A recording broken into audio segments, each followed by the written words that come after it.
So last week, I introduced you to hypothesis testing, right? I gave you something you can do to test a hypothesis. But before we do much more of that, next week I'll teach you chi-square and another one. I want to sort of take a pause and talk about the limitations of this and what we're doing in hypothesis testing that doesn't correlate, that has potential for making errors. And so today is our caution day. So what we're doing when we are looking at the difference of means, for example, we have two groups. They each have a mean amount of time they park, or if we're doing it by gender, a mean score on a test, okay, or a mean answer to a public opinion type question. What we're doing is we're relying on probability theory to determine whether or not to reject a null hypothesis. But because it's based upon probability, there's a chance that we're making the wrong decision. So that decision on whether or not to reject the null hypothesis could be wrong.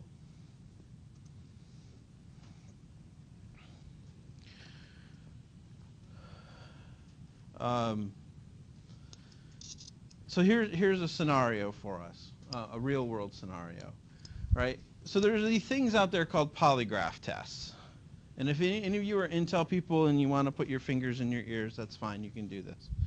But I'm not going to teach you anything about what they actually do. So what they're doing is measuring your physical response to questions. Let's say we believe in these lie detector tests, polygraphs. So whenever we have somebody suspected of a crime, we strap them into the chair, we interrogate them. We have a group of 68 people that we've interrogated with a polygraph, and 30 of them have confessed to the crime. How accurate is the polygraph? Okay. What are the different scenarios we could have here?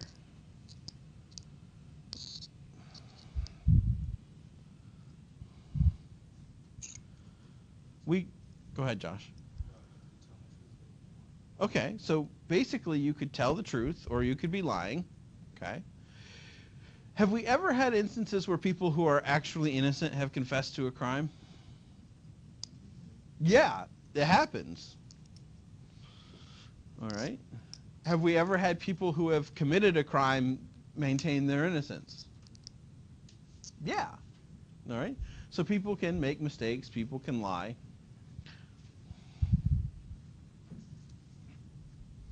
Okay. So what we've set up here this is known as a crosstab, where you have two measures in a relative to each other. So the polygraph is going to make a decision, right? You'll either pass the polygraph or fail the polygraph. Your answers will either be deemed as truthful or evasive. But then there's the question of whether or not you actually committed the crime. Right? So the polygraph is going to make a determination based off your answers, and then there's an actual outcome. All right. So if you're innocent, we hope that the polygraph says you're not guilty. But there is still the potential for you being innocent and the polygraph to say that your answers are evasive and that you committed the crime. You could be guilty, but the polygraph can say, no, they're not lying when he says he didn't do it. All right. And there's also, the polygraph could say, no, we think this person is being evasive, they're guilty. So we have 4 potential outcomes to compare whether or not the test gets it right to what actually happens in the truth. And what we have here are 2 correct answers and 2 incorrect answers. Which one is worse in terms of the incorrect answers?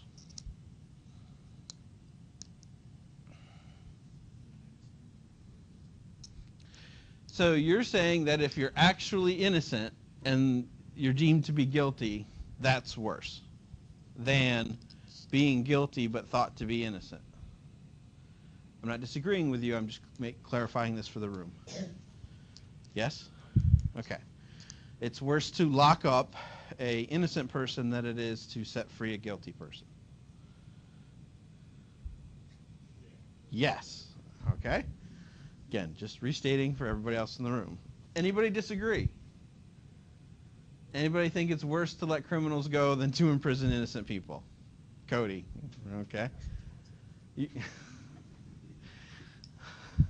All right.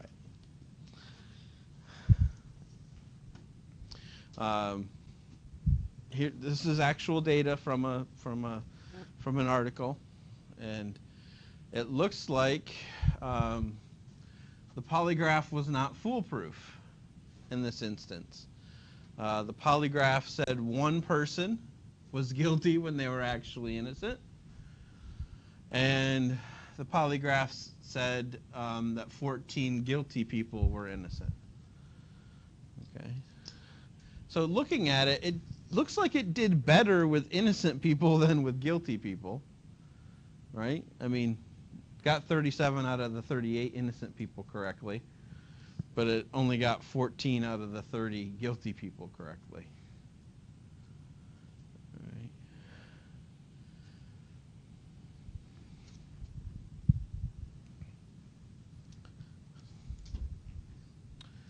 So what we've done is we have these two different types of errors, and I agree with what you originally thought, Josh, right? That it is bad to put an innocent person in jail. Our whole sort of system of constitutional law and criminal justice is built upon the premise that it's better to let an innocent or guilty person go free than imprison an innocent person. And that's why we have due process rights. And we have such a high burden of proof on the state to convict you beyond all reasonable doubt. Okay. This is known as a type 1 error. And in a type 1 error, the null hypothesis is true. So there is no effect. And we have said we're going to reject the null hypothesis and say that there is an effect.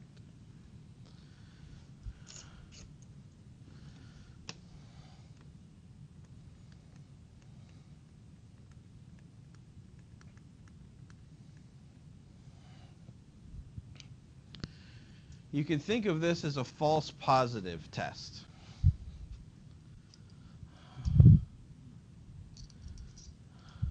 Now, for the permanent record that is this recording, I love my kids.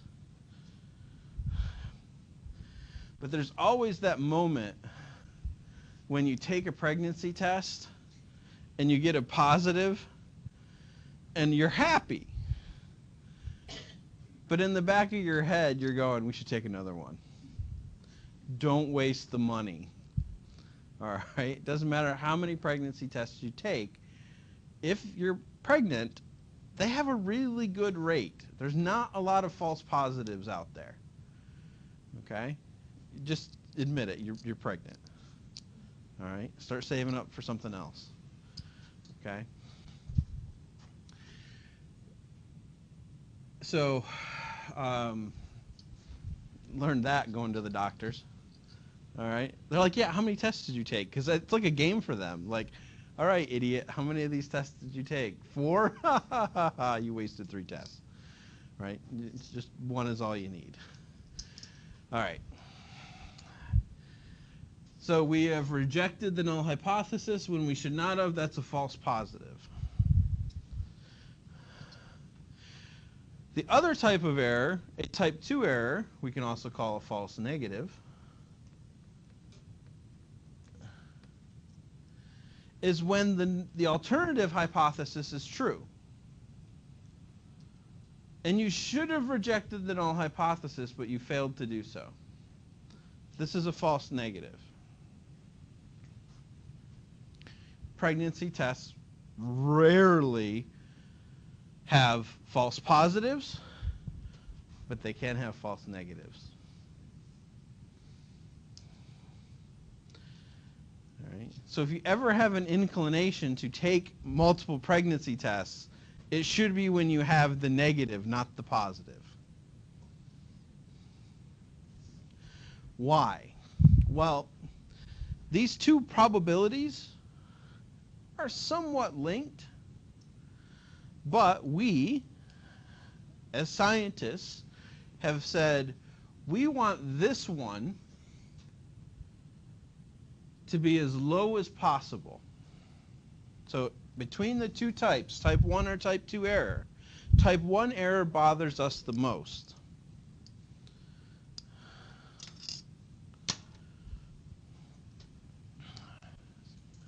So again, type 1 error, when the null hypothesis is true,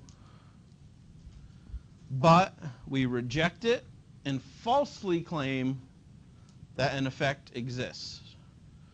Falsely, mistakenly, incorrectly.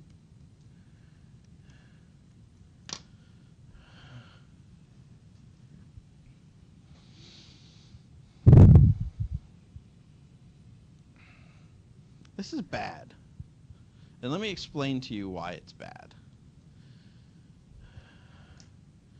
Imagine you take a test and the test says that you're about to die. You have 3 months to live. If you have 3 months to live, how many people in this room are going to finish out their classes? Would anybody? You might. You're close. You're like, I'm so close to graduation. Yeah. I don't want to die. I want to die a college graduate. All right. So, but for the most part, I think we can all, if I'm going to die in 3 months, hasta la vista. I will never see you guys again. All right. So we've said that there's an effect, right? I'm sick. You're sick. Well, we're going to make different decisions after that point forward. These might be decisions we can't take back. We might do some crazy shit and get into a little bit of trouble. What are you going to do, put me in jail? Go ahead. All right. So these are the types of, pieces of information we give you and it changes your behavior. And it might change your behavior in a way that is not positive. So if we tell you that drinking red wine is good for your health, what might happen? We might create some alcoholics who normally wouldn't drink otherwise, but have been told, I actually had a doctor, a primary care physician, tell me that I should drink wine. And I said, I don't think that's a good idea. And his answer was, well, it'll benefit your heart. And I said, yeah, but you don't know my family history. I might actually like it a little bit too much. Well, you can only have one. Well, no, that's not the way I do things. Like, don't you want to inquire a little bit more about me before you tell me to start drinking regularly? This might not turn out to be a good thing. Or the stupid chocolate thing. All right? Chocolate's good for your health. Okay, the raw cocoa might be, but not all the sugar and stuff that they add to it to actually make it stretch out and be not bitter. Hershey has a thing now called Hershey's Gold. It's chocolate without any cocoa in it. It's not even chocolate. They can't use that word on the packaging anymore because it's not. It's actually more like a caramel. It's just sugar. Right? So let's not be confused by these things. It turns out that the probability of making one of these potentially life-altering errors, that's our alpha. Right? That's our decision rule, where we decide as researchers where to set that level of rejection. Okay? So, again, setting it at 5% means that we have a 5% chance of concluding that effect exists when it doesn't. That's what we're left with.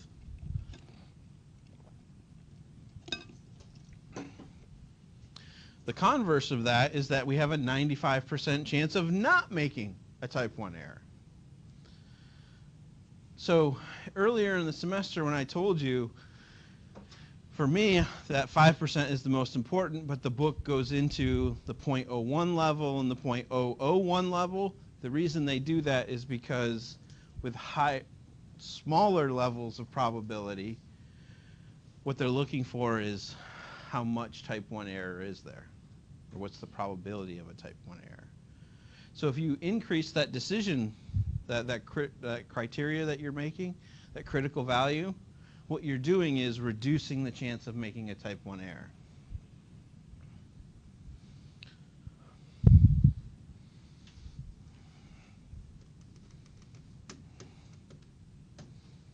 This is really important, particularly when we do statistics in the medical fields.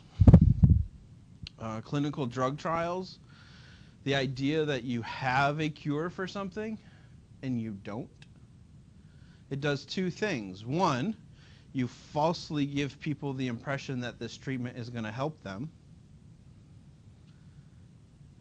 And two, you now divert your attention away from that problem and you might go on to something else.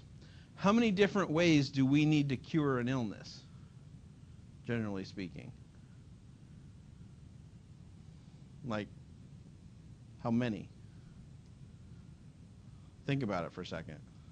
One, right? We just need one that works. So if we have the one that works, what are we going to do? Go look to cure something else. Okay? Well, that one that works really needs to work. If you would be shocked at the sizes of these drug trials that they do on people. They are really small, like less than 100 people. It would freak you out, especially now that you have some statistical knowledge. Why do type 1 errors occur? Well, the main culprit is really sampling. Right? Back to this idea that there's a difference between the population distribution and the sampling distribution.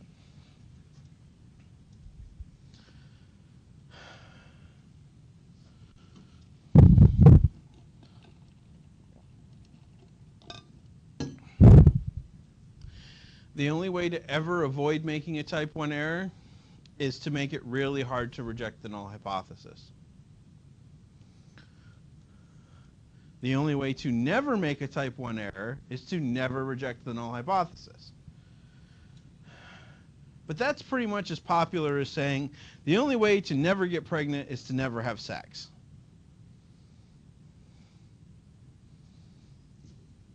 People are like, no, I don't like that treatment.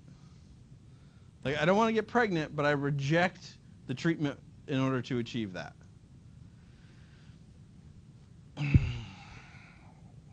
Let's talk about probability theory and rates of different forms of birth control methods. The best thing about probability is that it's multiplicative. So if you add one method of birth control on top of another method of birth control, you multiply those two probabilities together, or 2 or 3 or 4, right? And you try to get really, really, really close to like 0 chance of making a baby. But guess what? It's never quite 0. There's always a chance. Okay? And again, just like the only way to never falsely reject a null hypothesis is to never do this. Like, not even bother. And we don't agree with that. Type 2 error, the null hypothesis is false, so we should reject it, but we fail to. And this one's not so bad. This one we think is is kind of okay. It's not the ideal situation, right? We've let a criminal go for now,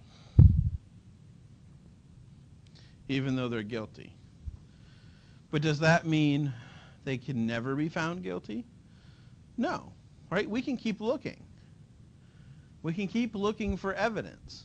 Just because the criminal failed, or just because the polygraph failed in this instance, and we let the criminal free, that doesn't mean that we still can't look around for witnesses, right? Wait for something to happen, for some new technology to be developed, right? To go canvassing looking for video camera evidence, right? Metadata from your phones, okay?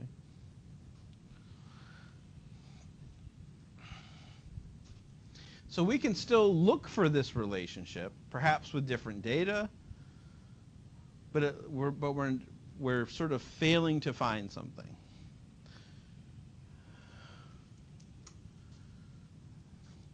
The probability of making a type 2 error is called beta. Get it? Alpha and beta. But unfortunately, we don't really know how to calculate beta.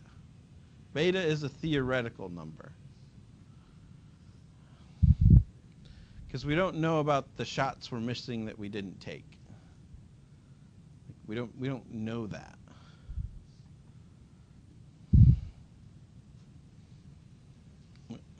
We don't know the true population value. If we did that, then we'd be in a lot better shape. But we don't truly know that.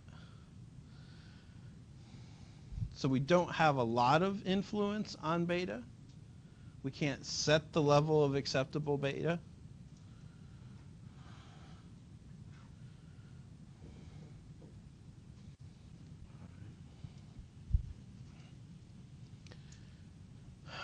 We have a guess, and we've created this concept known as statistical power. I don't really like that term. I think it's more of like a sensitivity, but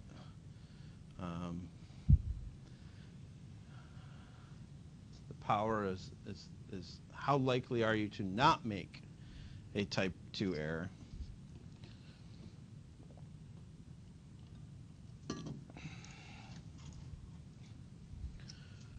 The ability to detect an effect when it does in fact exist in the population. That's known as statistical power.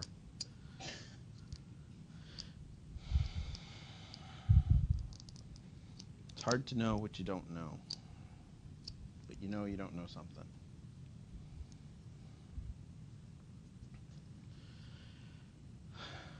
Slide copiers.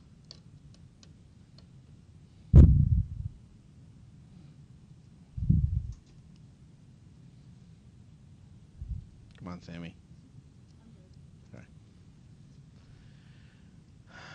Why is this a problem?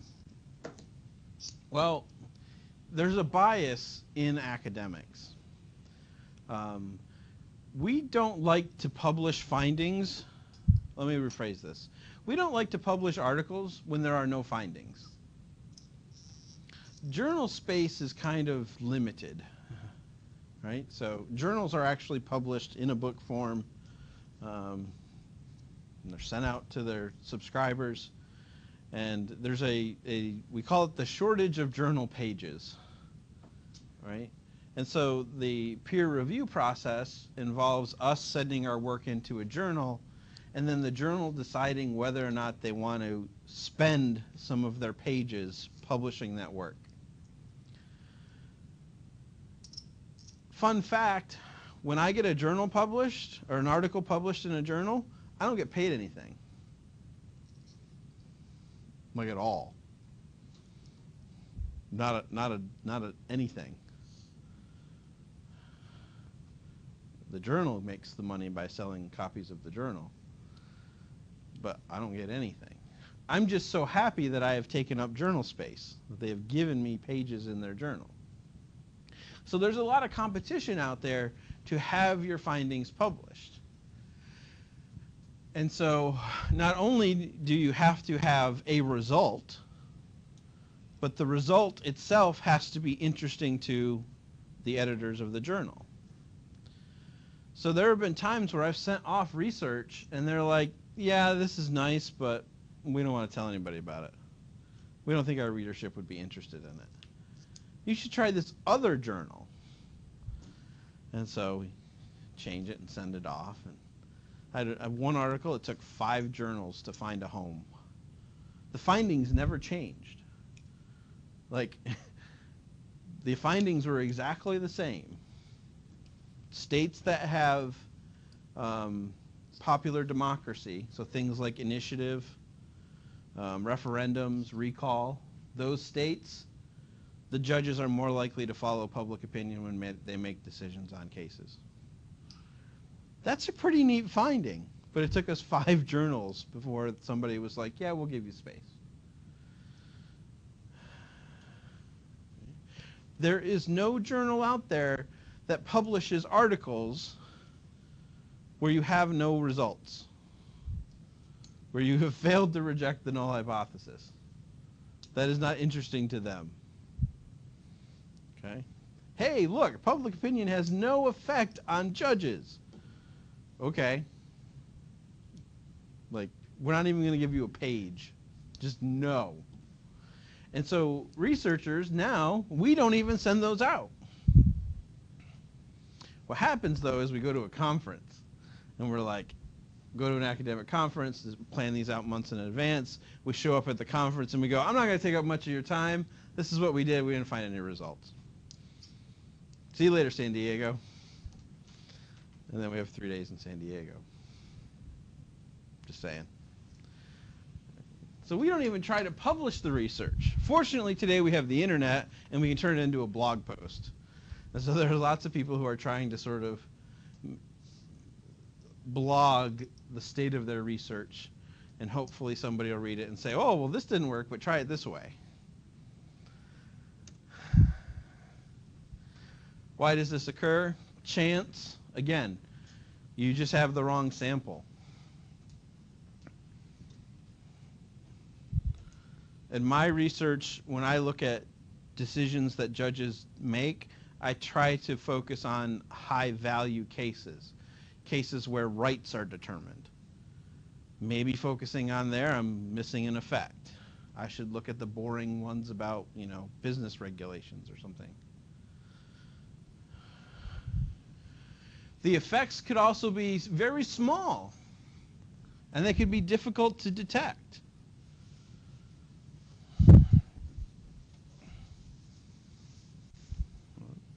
So let's say the doctor tells me to drink, they're testing about drinking a glass of wine every day. Could it have an effect on my heart? Yes, it could. Could that effect be really small? Yes, I could live an extra 3 minutes.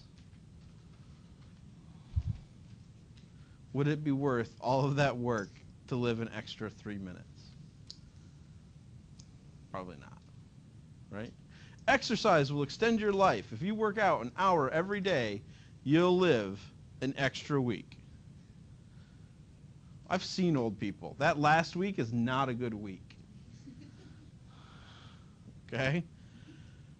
It's always the last week. It's never like you get to be 21 for an extra week. It's you get to be 81 for an extra week. That's not as much fun. It's always true. Okay? Time doesn't work that way. It's like when you're, somebody's smoking and you're like, hey, that cigarette's going to take 5 minutes off your life. And they're like, okay, I'll get to spend the next 5 minutes smoking, and it's awesome. Plus, have you seen the last 5 minutes of your life? Not exactly fun. All right.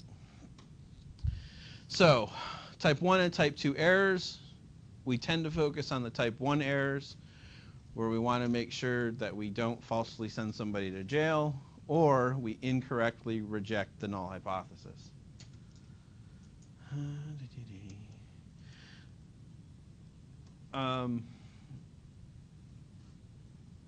One small way that these things are linked. So we can control the alpha, right? We can try to set alpha at a lower level. The problem is that these two errors are kind of linked together. Because if you think about it, if we're making it harder to reject the null hypothesis, we're more likely to make a type 2 error. Right? So by decreasing alpha, we're actually increasing beta.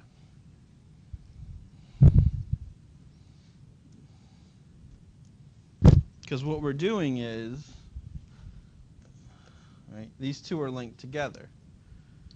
By not rejecting when something is, the null hypothesis is true, we're increasing the frequency of not rejecting, which means we might increase the likelihood that we not reject something we should. So if we increase alpha to 0.01, well, I guess that's technically decreasing alpha, right? If we decrease the alpha to that 0.01, that 99%, what we're doing then is we've given away 4% where we would normally reject a null hypothesis. So we are not rejecting when H1 is true. See that? Okay.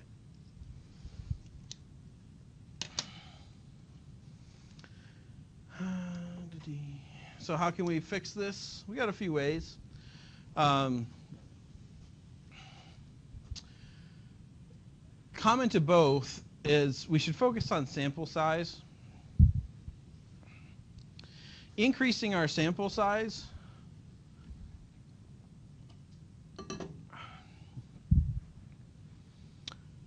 will change our standard error, because remember there's that n in the denominator way back when, which is why I teach you guys stats by showing you where the n's are in the equations. Other people don't do that. They just tell you which buttons to push in a program. So if you think about it, when you make that n bigger, you make the denominator bigger, you make the sampling, you make the standard error smaller because your denominator gets bigger, which makes it less likely that you are going to make a type 2 error because your critical values get bigger, or at least your test statistics get bigger. So larger sample sizes yield lower critical values. It's good. We could raise alpha, right? There's no reason that that 90% isn't just as good as 95%, except that you're then 5% more likely to make a type 1 error.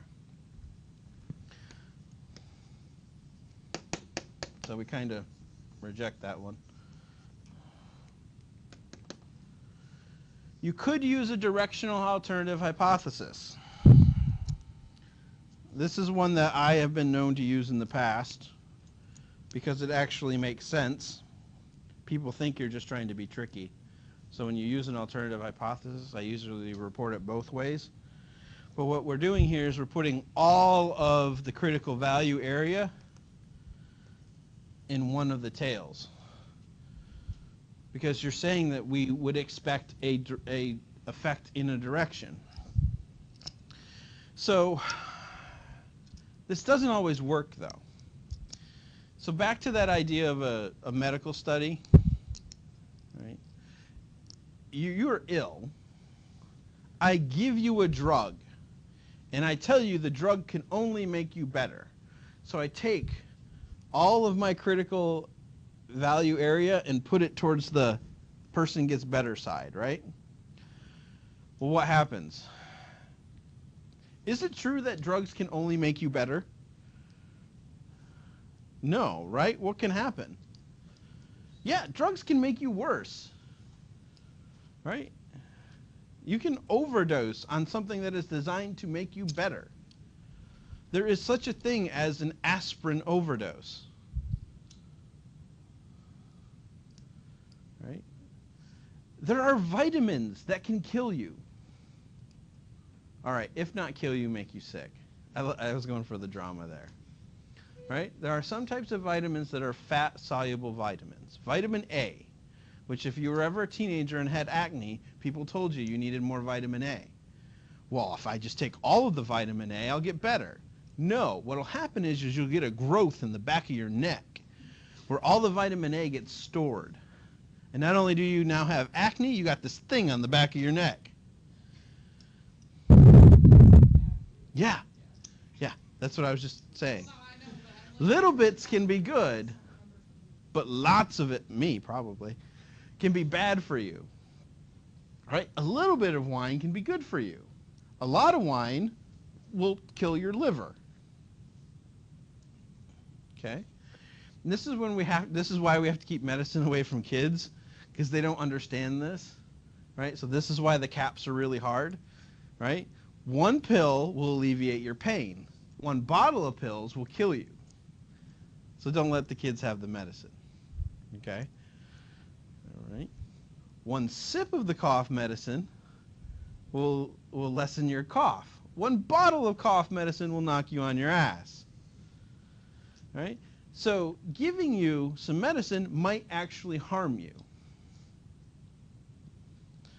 So that's why we don't take it all and put it in one tail. Right? Because there could actually be a negative effect. Right? You don't give a healthy person radiation. This is like a really bad thing. They had to get cancer testing right, because what happens with cancer treatments, you have two options. One, you can give a healthy person radiation treatment. And you know what it does to a healthy person? It wipes out their entire immune system. You're no longer a healthy person. The other alternative to radiation with cancer treatment is chemotherapy. Which does what? It basically poisons your body. So now you have a healthy person that you've just poisoned for no good reason. Now, we don't quite kill you with the chemotherapy, like we bring you right to the edge of death. My friend Jeff is doing chemo right now. He gets his chemo and he spends 4 days in the hospital because they just bring him right to the edge of death. Right? Got to kill that cancer and most of other parts of Jeff. But they don't actually push him over the edge. So whenever I think of, oh, I'll do an alternative hypothesis, I'm always thinking, no, be careful. Too much medicine will kill you. Right? I don't want to just make the assumption that it's all in one tail. I want to leave some for that there could actually be a negative effect. Now, how am I going to know which tail I'm in? So if I have a distribution, I'm going to create something that's going to tell me whether I'm over here or I'm over here. How am I going to know?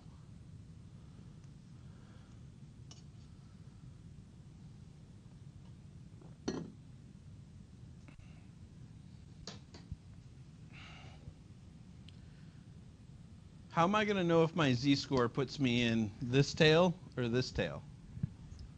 Yeah, but whether it's positive or negative.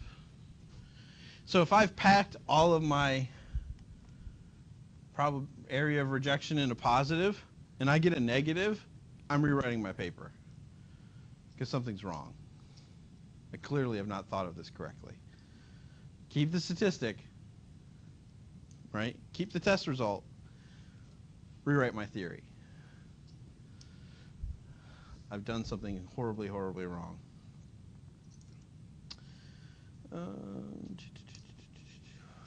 Influence of sample size. We talked a little bit about this. All right. In the last 20 minutes, I want to sort of teach you something, but I don't want to spend a lot of time on it. This is something that would be good to do in your paper if it's appropriate. And that's measuring the effect size. So for the most part, what we're really concerned about when you do hypothesis testing is the direction of it and whether it's significant or not. There are some fields in social science that like these powers and effect size things. Comm, psych and soc, they kind of like these things. In political science, we don't do a lot of this. We use R squared, but in a different way. And so I'll introduce you to a couple of these. And again, just be aware of them. R squared is how much variance in one variable is accounted for by the other variable. And I usually teach R squared in the last week that is now completely online when I talk about linear regression. Let's try this again. Stop it. Stop.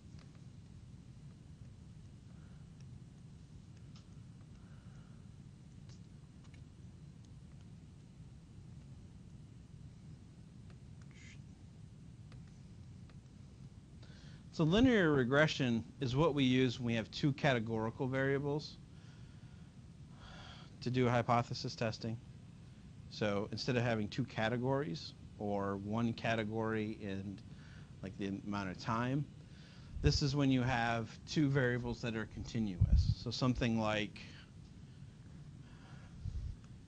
age, right? Age is something that we count 0 till however long you are till you die. And then something like income. Right? These are two continuous variables. And in theory, as your age increases, what should happen to your income? It should also increase as well, right?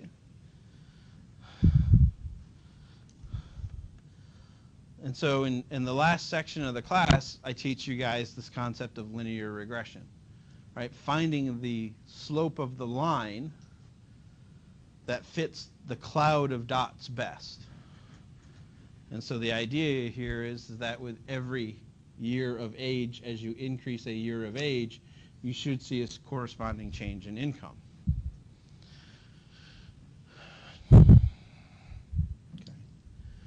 R squared in a linear regression sense says how much of age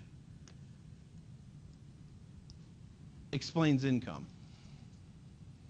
Because income varies, right? We see the dots. The dots are going up. How much of that movement up can be explained by age? And the nice thing about R squared is that it's a percentage. And it's a percentage from, we can explain 0% or we can explain 100%. And so R squared is a nice thing to calculate how much of income have I explained by introducing age. What other things might affect your income?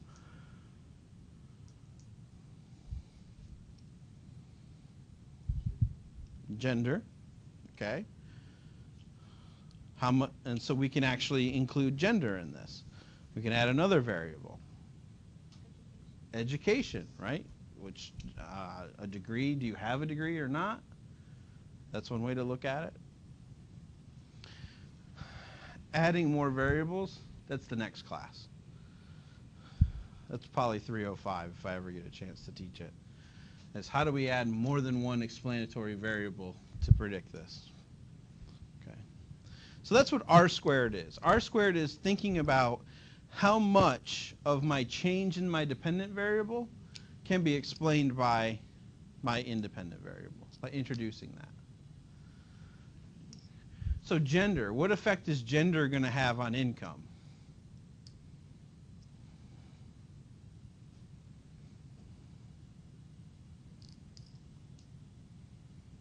What effect is gender going to have on income? Males will probably get paid more than females, right? So if you're a male, your income should be higher than if you're a female. So if we put that male dummy variable in there, that should be positive. If we put the female dummy variable in there, that variable should be negative, right? And so we can think of all these different things that might affect your income. Should a college degree increase or decrease? Right? We hope that it increases. All right? It does, trust me. You guys are okay. Sammy's going to be okay. Yeah. But here's the thing. Remember, there are other factors.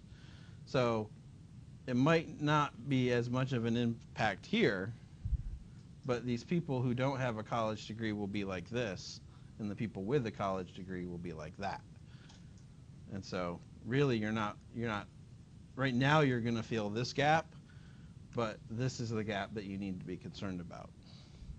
So this is why we tell high school students that a high school diploma is worth about $1 million, because it's the gap between, in your lifetime, a lifetime of minimum wage work versus the potential to increase your wages. All right. So that's R squared. Like I said, you should just be aware of it. You can calculate it for things. So in the parking lot example, how much of the variation in times is explained by if there's an intruder or not? It's about 17%. So somebody in here should have had a thought when I said that. What were you thinking when I said that 17% of parking lot evacuation time is explained by whether or not there's an intruder?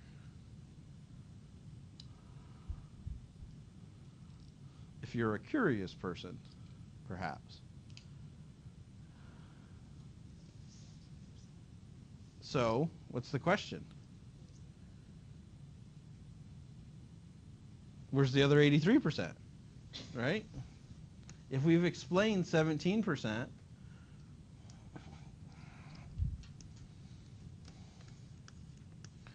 that means we've not explained 83%. Why are you doing this?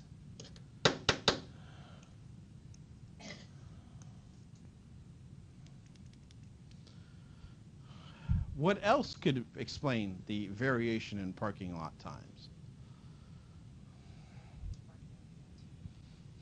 Okay, how so? You think students would be faster than faculty or slower? Depends on which student lot you went to, right? All right. Okay. Are there some lots you should be quicker in? Maybe if you're a student illegally parking, you should be quicker. I used to be on the parking ticket appeals committee, and I would love the people who appealed the $250 ticket for parking in the handicap spot, because their insistence was, I was only in it for, and it's like, you just admitted you were in it, but it's okay to park in it for, and then the variations, I was only in it for 15 minutes. Well, Jesus, you couldn't be like the other person that was only in it for 4.5 minutes, and they knew because they texted their friend going in, and they texted their friend going out, and we're like, yeah, you were in it for 4.5 minutes, we don't care. Right? If you're illegally parked, you better be hustling to get out of that parking spot, right? Can we all agree on that? Okay. So there's room for other explanations.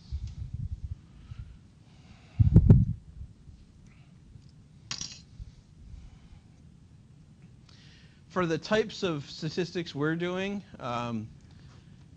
actually the size of the effect, if you're just looking at two variables, remember we're looking at bivariate relationships, actually 17% is pretty good. Because again, you're only coming up with one possible explanation. So Cohen says, well, if you're at 0.01, that's small. If you're more than 5%, that's medium, and large is 15% or more.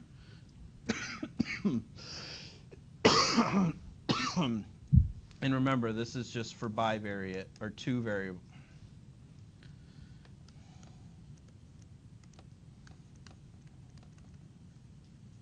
Just write in cursive, we never lift the pen off the screen. All right, so two variable relationships. If you try to publish a journal article that has 15 explanatory variables and you only explain 15% of the variance, that's not going to get published. They're going to laugh at you. All right? So this is like per variable, per explanatory variable.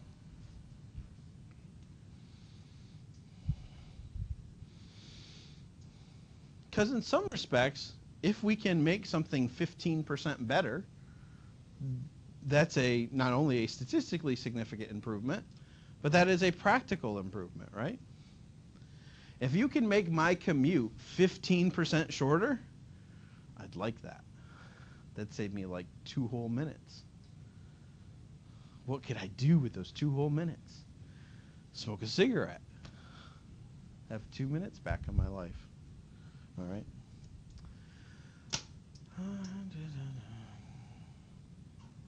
Why do we do this? Well, we really do it for this reason.